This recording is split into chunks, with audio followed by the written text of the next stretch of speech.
ನಮಸ್ಕಾರ ವೀಕ್ಷಕರೇ, ನಿಮ್ಮ ಪಬ್ಲಿಕ್ 10 ಯೂಟ್ಯೂಬ್ ಚಾನೆಲ್ಗೆ ಸ್ವಾಗತ. ಅಂತಾರಾಜ್ಯ ಕಳ್ಳರ ಬಂಧನ, 41 ಲಕ್ಷ ಮೌಲ್ಯದ ಚಿನ್ನಾಭರಣ ವಶ.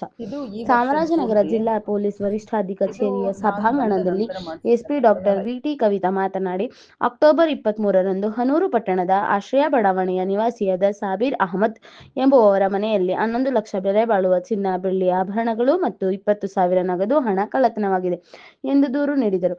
ಈ ಸಂಬಂಧ ಹನೂರು ಠಾಣೆಯ ಪಿಐ ಶಿವಮಾದಯ್ಯ ನೇತೃತ್ವದಲ್ಲಿ ತಂಡ ರಚನೆ ಮಾಡಿ ಕೇರಳ ಹಾಗೂ ತಮಿಳುನಾಡು ಕಡೆಯಲ್ಲಿ ಓಡಾಡಿ ಕೊನೆಗೆ ಮಹದೇಶ್ವರ ಬೆಟ್ಟದಲ್ಲಿದ್ದ 4 ಜನ ಕಳ್ಳರನ್ನು ಬಂಧಿಸಿದ್ದರು.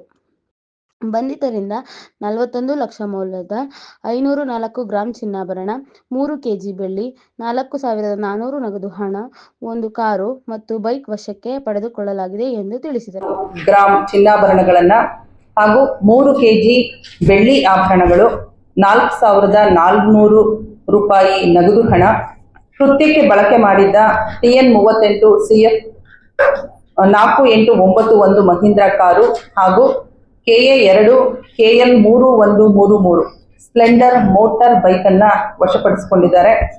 ಈ ಕಳ್ಳರನ್ನ ವಶಪಡಿಸಿಕೊಂಡಿದ್ದರಿಂದ ಚಾಮರಾಜನಗರ ಜಿಲ್ಲೆಯ 13 ರಾತ್ರಿ ಕಳ್ಳತನದ ಪ್ರಕರಣಗಳು ಪತ್ತೆಯಾಗಿದೆ ಹಾಗೂ ಕೋಲಾರ ಜಿಲ್ಲೆಯ 1 ಬೈಕ್ ಥೆಫ್ಟ್ ಪ್ರಕರಣ ಪತ್ತೆಯಾಗಿದೆ. ಇದೀಗ